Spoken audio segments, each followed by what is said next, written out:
برابري بکی من بیا خواهش کنن بیا څه د باډوري والا نو خواهش کنن بسم الله الرحمن الرحیم السلام علیکم ورحمۃ اللہ وبرکاتہ ناظرین اسکرین پہ جو بل نظر آ رہا ہے یہ 10,000 روپے کا بل بنائیں جو سارا سامان آپ لوگ دیکھ رہے ہیں رمضان شریف کے لیے جیسے پہلے بھی ہمارے ساتھ جو ماں موجود ہے اس سے پہلے بھی جب فرسٹ ٹائم ان کا انٹرویو کر رہا تھا تو یہ کہتی تھی کہ میں اس کا بہت زیادہ غربت تھا 7,500 کہتی ہے کہ 7,500 روپے اس گھر کا کرایہ ہے تو اب تک کے لیے میں نے قریباً ماجی آپ کو تو میں نے 1.5 لاکھ روپے تو دیے ہوں گے پہلے میں نے کتنا دیے تھے آپ کو 1,25,000 اچھا 25,000 بالکل 1,25,000 اس کو میں نے پہلے دیے تھوڑا تھوڑا کر کے ان کو میں نے دیے ابھی 5,000 روپے میں ان کو نقد دے رہا ہوں 17,000 روپے آئے تھے 2,000 میرا کرایہ 5,000 ان کو میں نقد دے رہا ہوں اور 10,000 روپے کا یہ میں نے ان کے لیے راشن خریدے ماجیدہ کم روز تاسو لپاره دا پیسې لګري دي هغه تاسو دعا او دای خلکو نه نور څه ځکه چې ما سره ستا کومې پیسې وي هغه تر اوسه پورې ختم شولې باقي ستا خوښه ده مو الله دې برکت دې تسبیح او ټول دې الله اجر ورکړي چې څوک موږ ته امداد وکړو الله دې هغې سره اجر ورکړي تعالی دې الله ژوند درکړي روغه جوړه کړي الله دې برکت دې بچي اچھا ناظرین اس ماجی کا تقریباً 6 بیٹیاں ہیں 8 بیٹیاں ہیں 9 بیٹیاں ہیں اس کی 9 بیٹیاں ہیں اور یہ ایک لڑکا ہے ان کی تو میں آپ اچھا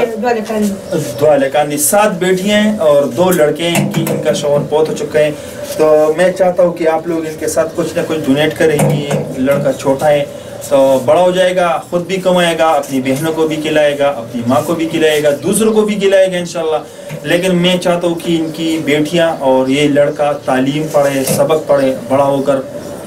اسی طرح لوگوں کی مدد کریں تو انشاءاللہ امید رکھتا ہوں آپ لوگوں کا جتنا بھی ڈونیشن ہے وہ میں ہر گھر تک پہنچاتا ہوں لیکن ماجی سے میں ایک اور سوال بھی پوچھنا چاہتا ہوں ماجی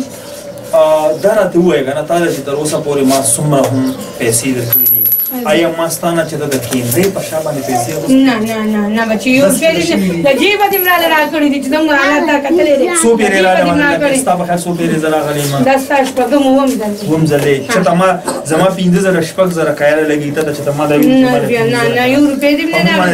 موږ راغلي دي او زموږ بچي نه هر مال د جیب راکړي چې ولا موري دا ولا په حق دا شي اکثر د خلک وي کنه دې پیسې ورته کیندرې په شی اخلي نه موږ په دې راغلي موږ نه جیب هم راکړي دي الله دې کامیاب کړي ها بالکل تقریبا 1,000 کرای خو جوړیږي کنه ها بالکل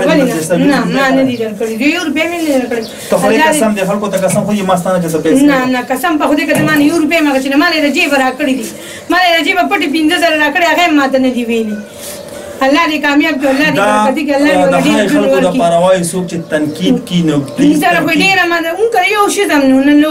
کوي کټو نو کوي پوزیو ایسم نو دې چوم کوي راځم له خدای پاکار سره کوم په خېټه مار شو شکر الحمدلله الله دې ډیر جون ورکړي الله دې کامیاب کړي الله دې برکت کړي بیا هم ویل غواړم که څوک زما سره دې زه تر اتل غواړي تاسو زما سره په خپل باندې راشي نمبر زما سره د اکثر بیا تاسو ته نه کوم چې کې بچي بیا خلک تنګول کوي زه ته ځکه پدې ویم چې زما نمبر چاله ما ورکو ته زموږ دین په دنیا بچي بس تاسو سره زما پدې اعتبار دې زما د جیب هم راکړي دي زما بچو هلي کتل دی ولګته نه ما د جیب هم راکړي دي زما ټایم زما نمبر مو ورکو زما پیغلې جن کې دي بچي اعتبار دې نه سبا مطلب هم پدې بچي اعتبار دې ٹھیک شو جی انشاءالله امید کوم چې تاسو دا شان کم ډونیشن ازي هغه موږ دا شان دي تر راسو پاکستان تاسو هم د ایجاد کلتور تاسو ایجاد واړي خاله آباد سے اللہ فرمان